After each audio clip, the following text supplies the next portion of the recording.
త్రివిక్రమ్ కొంచెం లేట్ కానీ advantage. Pan India cinema అంటే అందరికీ నచ్చే కథ కావాలి. ప్రపంచమంతా రాజులు, చరిత్ర, జానపద కథలు ఉన్నాయి.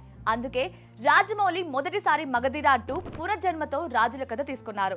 ఆ తర్వాత రాజులు, జానపదం కలిపి కథ అల్లి బాహుబలి సిరీస్ తీశారు. ఆ తర్వాత చరిత్రకు కాల్పనిక సంఘటనలు ముడిపెట్టి త్రిబుల్ ఆర్ తీశారు. ఇక మిగిలింది మైథలాజికల్ మూవీ వారణాసి అంటూ అటు వెళ్ళిపోయారు. నిజానికి రాజమౌళి వారణాసి అనుకోక ముందు నుంచే త్రివిక్రమ్ మదిలో mythological pan India story idea ఉంది. కానీ ఎందుకో ఆలస్యం చేశారు. అనుకున్న తర్వాత బన్నీ దగ్గరికి వెళ్లి రావడం, ఎన్టీఆర్ దగ్గర ఆగడం, ఇవన్నీ కలిసి మరింత లేట్ అయింది. ఈలోగా రాజమౌళి వారణాసి మీదకు వచ్చేసింది.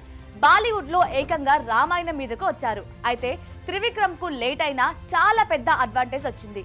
ఎందుకంటే ఇప్పటి వరకు మురుగన్, కుమారస్వామి కథ ఎవ్వరూ ఇంత పెద్ద స్కేల్లో ఎవరు టచ్ చేయలేదు. పైగా మురుగన్, కుమారస్వామి అంటే హిందూ సమాజంలో తెలియని వారు ఎవ్వరూ లేరు, భక్తులు కాని వారు అస్సలు లేరు. సినిమా లెక్కల్లో చూసుకోవాలి అంటే తెలుగు, తమిళ్, మలయాళ, కన్నడ ప్రాంతాలతో పాటు మలేషియా, దుబాయ్ ఇలా ప్రతి చోట్ల సినిమా పుల్లింగ్ కు సరిపడా ఆడియన్స్ ఉన్నారు. అతిపెద్ద అడ్వాంటేజ్ సినిమా ఎలా వచ్చినా ఎలా ఉన్నా త్రివిక్రమ్, ఎన్టీఆర్, మురుగన్ కథ అనే ఒక్క ఫ్యాక్టర్ చాలు జనం ఖచ్చితంగా సినిమా చూడడానికి. అది చాలు సినిమాను ముందుకు తీసుకెళ్ళడానికి.